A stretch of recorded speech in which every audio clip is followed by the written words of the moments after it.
From the War Room, it's America's Morning Show with Quinn and Rose, coast to coast, ocean to ocean on XM 158 and a bunch of local affiliates near you. And gleefully violating the speech codes of every major university on a daily basis. And refuting all that stuff that your commie professor stuffed into your brain. And we're doing it for free. On the phone this morning, a man, in the words of the late Howard Cosell, a man who's not afraid to tell it like it is. Dr. Alan Keyes is joining us this morning. Good morning, Dr. Keyes, and welcome to the show. Good morning. How are you? Well, I'm really great. We've had you on the show before we got syndicated back in the 90s, and it's always a pleasure to talk to you. Know you're really a busy guy, and you've got an appearance coming up here in our flagship city of Pittsburgh. We'll talk about that momentarily. Where are you now? Well, right now I'm at home in Maryland. Oh, okay. Well, it's great to have you on the show. We're really glad that you're supporting the Tea Party movement. I keep playing a soundbite of you, which showed up on the internet, where you refer to Barack Obama as a communist, and I thought to myself, it really is about time somebody actually said that, because everybody else wants to tap dance around it. Go ahead. I'm sorry. No, I was just going to say I think part of the problem is that we're being forbidden, supposedly, to use certain words. Not long ago, you were forbidden to say socialism. Now, everybody's saying socialism because it's so obvious that you can't avoid it.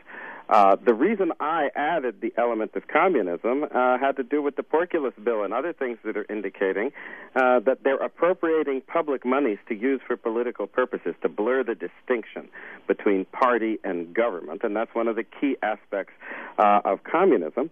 Of course, the other problem is that this guy is also using Nazi-style approaches to the takeover of the private sector, so that instead of just moving in and having a government bureaucracy take over, you do what Hitler did, which was move your cadre in, put in puppets, and so impose the government's will on private corporations, including by firing CEOs and stuff, that you essentially take over the private sector without explicitly a government bureaucracy. It's another form of socialism, but it goes by a different label.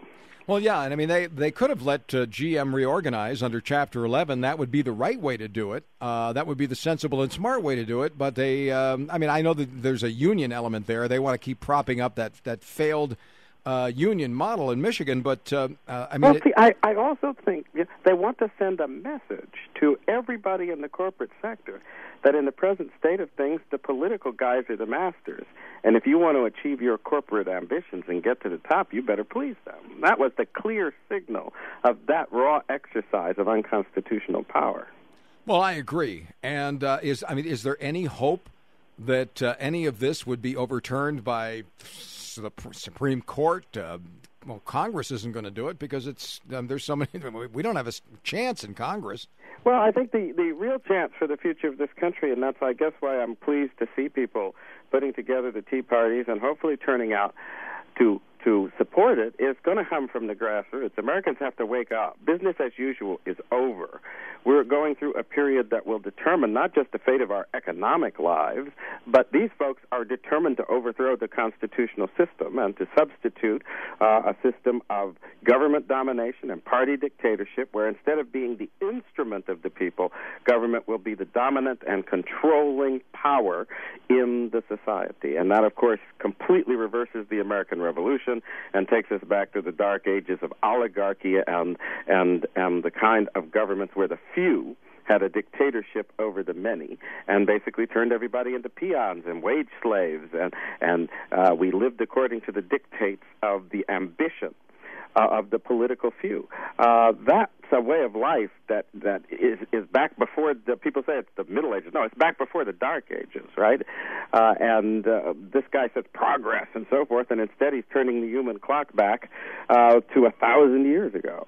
Well, there's no question about it. I mean, somebody said we're on the road to serfdom. I said, hey, the serf only had to pay 25% for the, and he paid it for something that we have in our Constitution, which is he paid it to defend the serf's interest in case of invasion. The serf only paid 25% for that. We're way past serf. Yeah, we're way past serf, and we're deep into slavery. And this is part of what irks me, because we live under a regime where this individual who's building up his cult of personality is supposed to represent some big breakthrough in terms of the heritage of America's problems with slavery and civil rights. And I'm thinking to myself, no, you guys, this guy actually represents the imposition of a new kind of slavery on everybody. Well, one of our listeners sent an email and said, well, Lincoln freed the slaves and Obama is enslaving the free. Exactly. That's exactly right. That puts it in a very good and pithy way.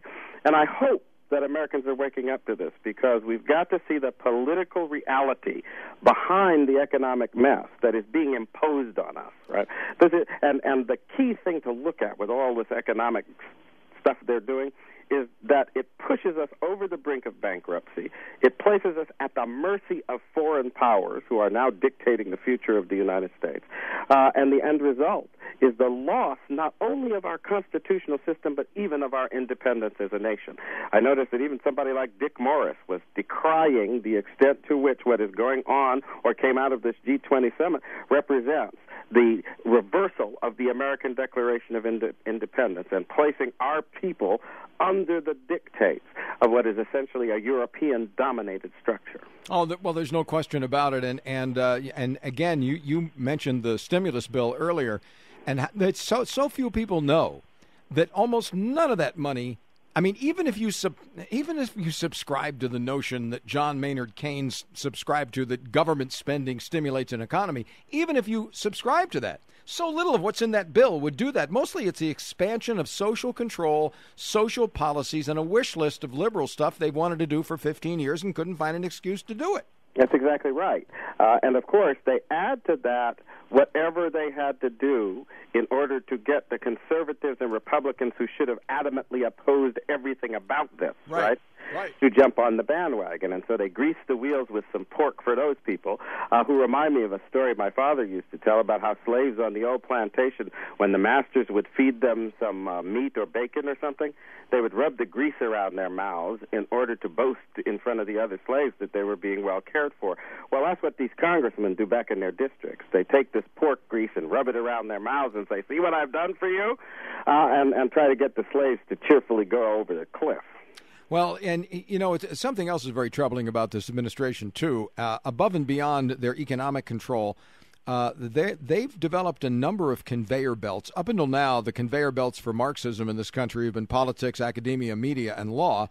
But now street organizing, expanding this. I mean, James Madison warned against a government that put a claim on your time, a forced claim on your time. It's now being called volunteerism, but you know as well as I do, it won't be. It'll be forced, and it will be a conduit for advancing liberal causes. It'll have nothing to do with taking blankets to the homeless. This is another example of how they're going down this totalitarian road, because one of the distinguishing features of the isms of that impose totalitarianism, whether it's Nazism or communism or fascism, was the organization of these supposed volunteer groups that were actually mandatory service to the government. And it represents turning the idea of the relationship between people and government on its head. So instead of government being the instrument of the people for limited purposes that are appropriate, the people become the instruments of government. And that means that essentially we exist in order to serve the political masters. I want to ask